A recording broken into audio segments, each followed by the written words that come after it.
as much as $1,500 a year. That's what USA Today found. As much as $1,500 a year to watch the NFL. And earlier this week, additional research was presented about Major League Baseball costing as much as $1,200 a year. Imagine that, paying $1,000 a year or more just to follow your favorite team and turn on your TV and find no sign that the game is even live. That's why today we're talking to Looper Insights CEO Lucas Bertrand, and we're talking all about the invisible shelf of streaming, where even massive events like the F1 Melbourne Grand Prix can lack a simple live now signpost on major US platforms. We're diving into why these merchandising errors lead to a staggering 60% piracy rate in major sports markets and how streamers are struggling to manage the aggregator paradox. Whether it's March Madness or Major League Baseball subscription traps, we explore how the industry is fighting to quantify every pane of glass to ensure that fans actually find the content that they're paying for. If you want to know why your premium sports package feels like a scavenger hunt, this is the episode for you. Enjoy.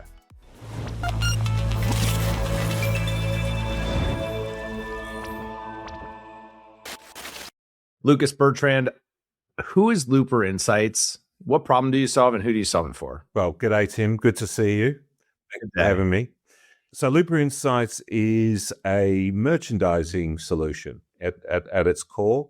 The analogy I use to describe to friends and family and investors and the like is back in the day, if you're in physical retail, you pay a company to go down the aisles of Walmart and take pictures of all the shelf space and tell you how much shelf space you've got, how your product looks on the shelf, is it standing out or getting lost, how the product is priced on the shelf versus your competitors.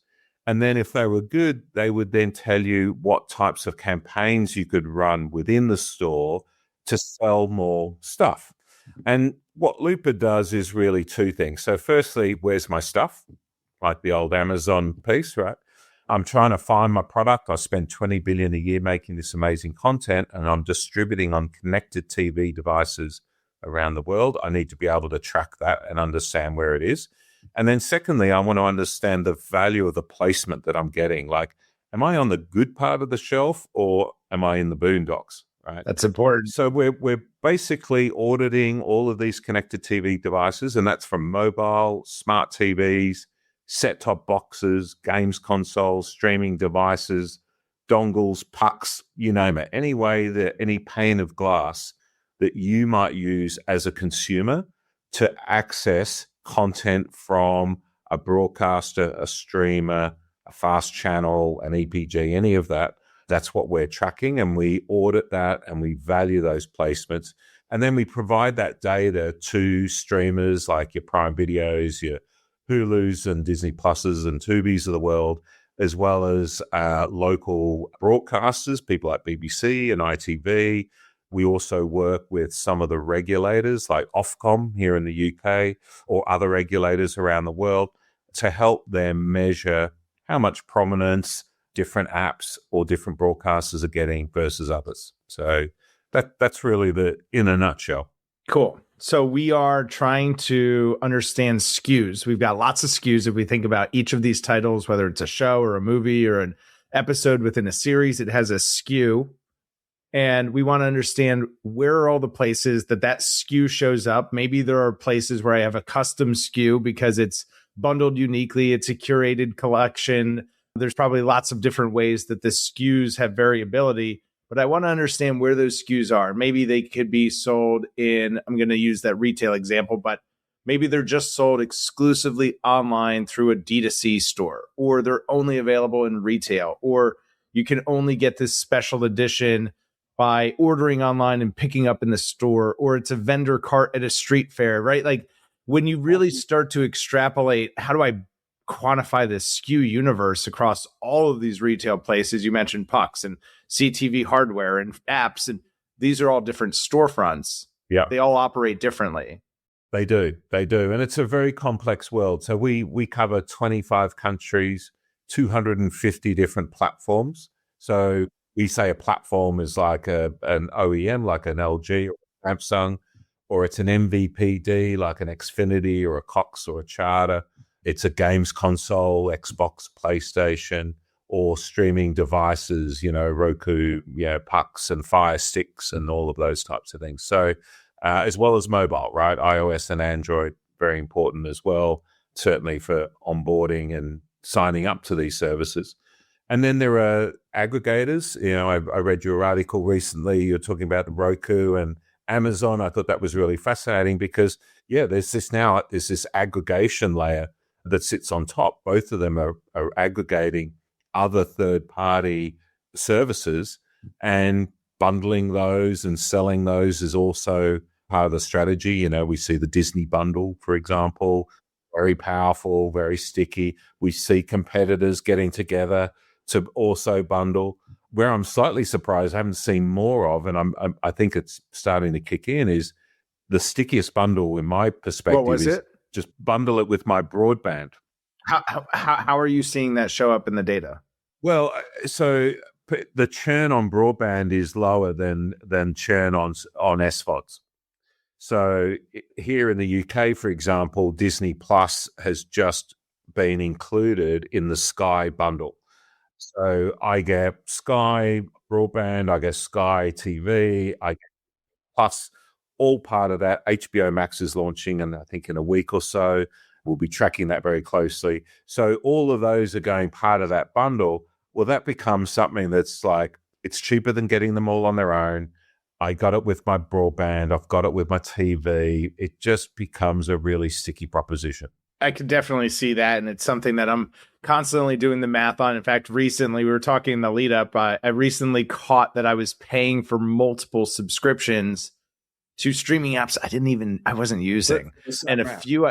You're paying twice. The same app, literally, it was ESPN specifically is the one that I'm thinking of. I was paying for it both through the Prime ecosystem and also directly through ESPN. Yeah. Which that feels like, coming back to the aggregator paradox, that's a trend that we're seeing and hearing more about, which is signups through Prime, then out to the apps. Are you seeing anything trend-wise that supports that? Yeah, I mean, Prime Video channels, or now called Prime Video subscriptions, is the biggest acquisition channel for most of the apps, right? I mean, there are those who can afford to go direct to consumer, the Disney world, and there are those who can't afford to do that. That just requires such big marketing budgets you need real massive horsepower to be a pure D2C like a Netflix or a Disney.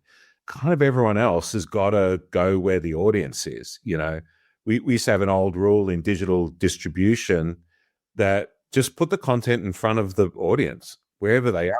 Like, it doesn't matter. Find it. And give them the model that they prefer. And that's what's happening now. Obviously, those who said they'd never do an ad-funded model are, because sure, that happened pretty quick. There's a bunch of eyeballs that will sign up in that case, right? And that really is true. So you've got to use, to your analogy around retail, the omni-channel. You've got to use whatever channels are available to get in front of that audience, because no one owns the whole ecosystem. It's so fragmented, as we know, right? I might have a Samsung TV at home. I might have a Roku device, a Skybox here in the UK. These are different audiences. And, if you're HBO Max or Disney Plus launching in the UK, you want to be on that Skybox because they've got 10 million households that you're not going to get into otherwise, right?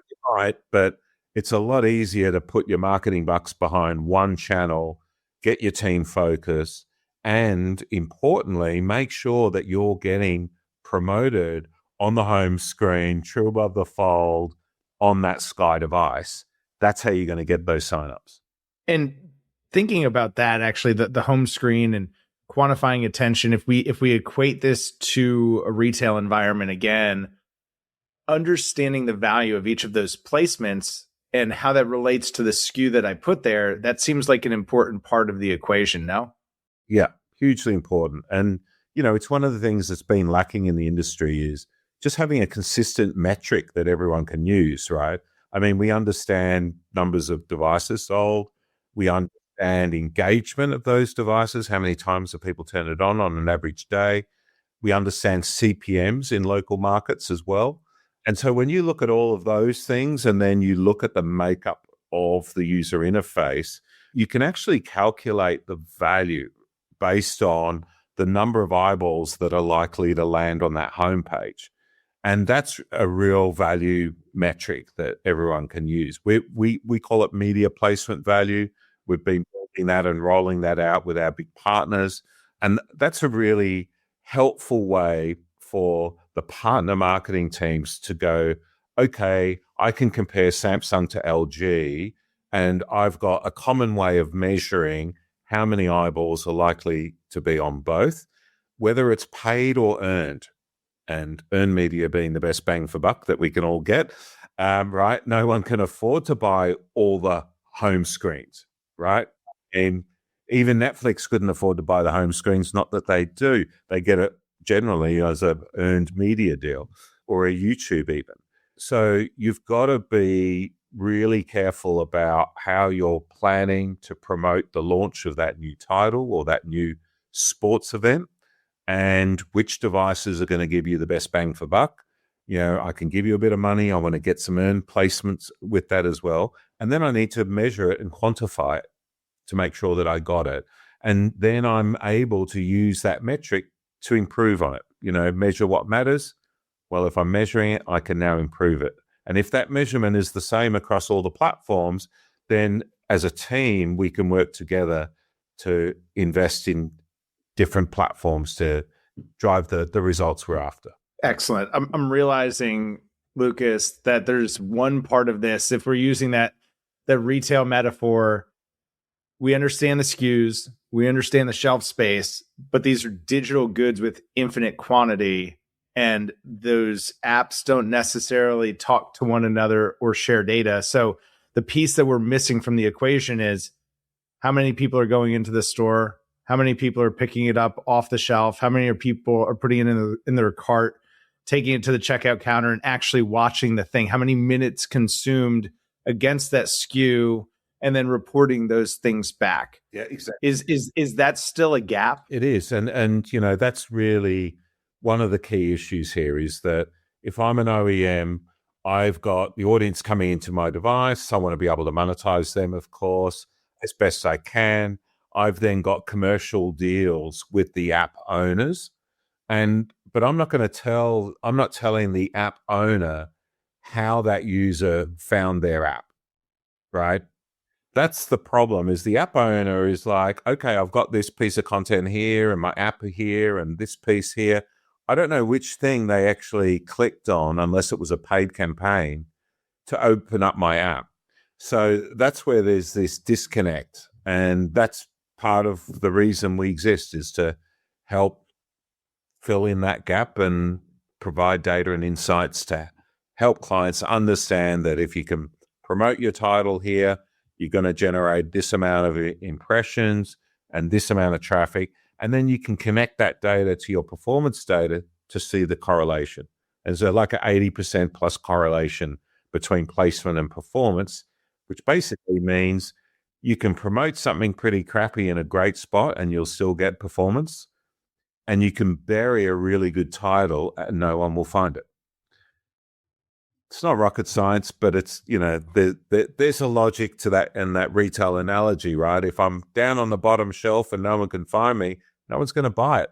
Right. It's why we pay for that premium shelf space. And it's why we pay for people to go in and make sure that our products are faced and in stock. And it's why merchandising is the fundamental, to use your word, horsepower that powers retail.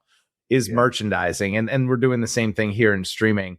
What do you see in the free streaming space? What are you seeing? I know there's a lot of conversation about free ad-supported TV. How does this dynamic come into play? We see all sorts of different convergence between apps coming into free ad-supported TV. We had some news out actually in the Aggregator paradox about some of the Versant content that they're then piping through Prime Video's free pipes. What do you see on the free TV side? What should we be paying attention to? Well, look, traditionally, free is like 40% of the whole industry, ad supported. Subscriptions being like 40% and transactional was 20%, when you look at theatrical, TVOD, EST, all of that together. So it's got to be part of the mix. Like we were saying before, you've got to put your product in front of the audience, number one, and within a model that works for the audience. Because if you don't, then piracy rates go up, right? Because that's the best business model, right? It's super free, no ads, right? So See, right, you're failing on the user experience, so we're just going to take it and we'll solve it ourselves. Exactly, right? You're gonna get done if you don't give it to them in the way that they need it. So it's so important to have a mix of pricing strategies and free or ad supported. Nothing's really free is just critical to that. So I totally agree with that strategy of what Bertrand are doing. Roll it out. You've got to have your fast channels, have an ad supported version, and also from a format perspective, right? I've got long form, I've got short form, I might have vertical. I mean, there's all of those ways of consuming the content as well. Lucas, something I would love to get your take on. It was a big story. We covered it on State of Streaming, is the shutdown of illegal streaming networks. It was a big story that came out of the UK about a month and a half ago. How are illegal streaming networks disrupting all of this? We're talking a little bit about the black market, but what does the data show related to black market piracy? Do you have any insights there? I have a little bit. We were actually looking at not the UK market, the Brazilian market around football. So we were having discussions with Kantar, and I think the number was like 60% of all viewership was through pirated dongles and sticks. Whoa. Yeah. And 60% of their most popular sport. I mean, most popular global sport for sure.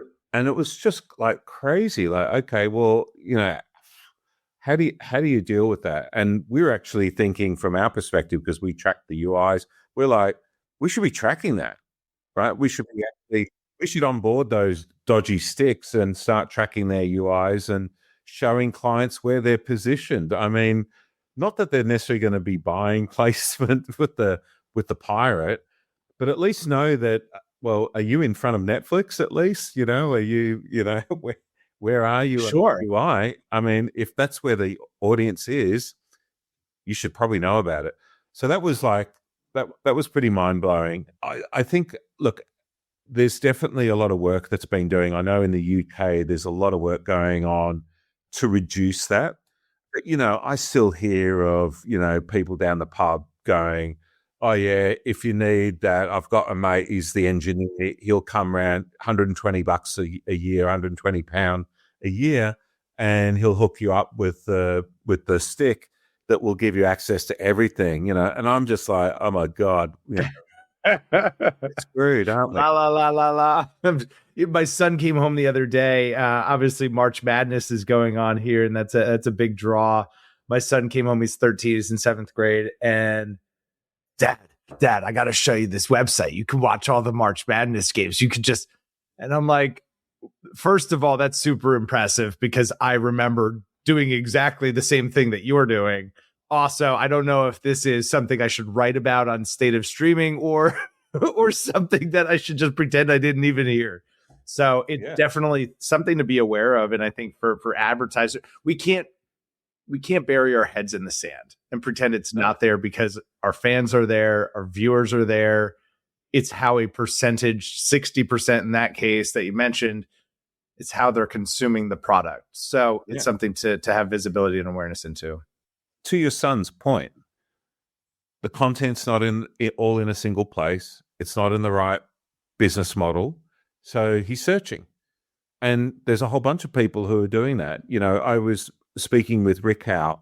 So he was saying that it was $1,000 to subscribe to, I think it was for his team, watch all the games across all the different networks and subscription services in a year, which is insane, right? $1,000. I mean, I was like, you may as well go to the game. You might as well go to the game. Just buy some tickets and have a good time. Or hang out in the tailgate area and, at least hear it.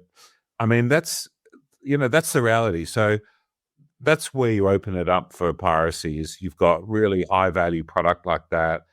It's difficult to find, you're frustrating the consumer. And so that's a problem, and that's something that we as an industry really need to address. Couldn't agree more. Lucas, what are you most excited about? We've got 9 months left here in 2026. What's on the roadmap? What's got you looking forward to the rest of the year? I would say live events for us. It's just becoming more and more evident. We're seeing all the streamers who are really going in a big way. Smaller streamers as well. Scripps just launched a sports fast channel this week. Yep. The AMC with the wrestling, the TNA wrestling. There's a whole bunch of different angles to this, and it makes a ton of sense, right? It's you've seen the playbook from the likes of Murdoch over the years of get the biggest sport and then build the business around that. It's the thing that keeps a big chunk of the audience coming back every week, and they won't unsubscribe. They will keep paying for that premium package because that's where you put it. So that just makes a lot of sense to us, and we started tracking both from a compliance and evaluation perspective. So we're looking at events in the lead up to the event and actually looking and seeing whether the signposts are there and they're correct. I was looking, we were looking at the biggest OEM in the US and F1 at Melbourne Grand Prix, my home Grand Prix. And there was no signpost this is in the US. There was no signpost to say what time it was on or when it was actually on that it was live now. That seems important. So it just looks like it looks like another tile, like whoopee-doo. There's no like, oh my God, I've got to stop and watch that now. And YouTube does a great job of that live right now, which in different news, we'll have to do a follow-up conversation. Obviously, the ruling just coming out and potentially maybe down the road, some corrective action for YouTube and some of the engagement mechanisms that they use. But also, hey, if they're getting in trouble because it's working too good and then other people aren't doing it, actually, that is a piece that we have out. This episode will be out first week of April, but looking back a week, and we'll link it in the show notes. We have a piece out about that case and what it could mean for YouTube down the road. YouTube, part of the Australia social media ban under 16, which also impacted Meta. So certainly a developing storyline there. But coming back to exactly your point of, hey, it's on now and I want to see it. Yeah. Help me find Give it. it to me. Help me find it. Right. Right, I want to buy it. Jeff Bezos has a great quote that we don't make money when we sell something. We make money when we help a person make a purchase decision. Yeah, that's right. And look, we see 1.3 errors in the US on every platform for every event that we're tracking at the moment. And what do you mean? Like tens of events, right? Every week. So that's unbelievable to me, right? That is like the signpost isn't there, watch 2 p.m. or it's not live or it's got the wrong logo. Oh no. I mean, we've seen some massive sports rights holders who were pointing to the other sports right holder, like a different league, a different sport, right? I mean, that's active, right? That's not good at all. We've had promotions that went live 20 minutes and 40 minutes after the game started. How does the consumer find that? Like it's pretty crappy. And if a consumer can't find it, then the advertiser is certainly not getting what they paid for. Well, that's right. So think of it from a sponsorship perspective. I'm a sponsor and I'm sponsoring, that match, that game, that car, that race, whatever it is. If the eyeballs aren't going in at the top of the funnel, then the value of that sponsorship drops. Not from any other issue except that the signpost wasn't there as it should be. Basic merchandising stuff, right? Put it on the shelf with the right price and say what the brand is and make sure people can find it. I mean, it's really not rocket science, but there's a lot of problems, a lot of issues. And it's because I think the streamers are now taking on sport as a big driver. and they're learning it, right? And we're going to help the ecosystem. We're going to surface these things up. We're going to show. We don't want to embarrass anyone, of course, but we're going to show get better this because ultimately it's a poor experience for the consumer. Yes, and we are here to root for the consumer, help them find what they want to watch when they want to watch it at the right business model. We are the consumer. I'm here for it. We're here for it. Lucas, if folks want to get in touch with you, learn more about Looper Insights, where should they go? Well, you come to looperinsights.com. You can contact me at hello@looperinsights.com. And, if you're ever in London, look us up. We love meeting with people. And we also spend a lot of time in LA, New York, and Seattle. Brilliant. We will make sure that is all easy to find, Lucas. I can't thank you enough for being here. Thanks, Tim. Pleasure. Thanks so much. And if you found this conversation to be helpful, please share it with a colleague or a client. We'll see y'all next time.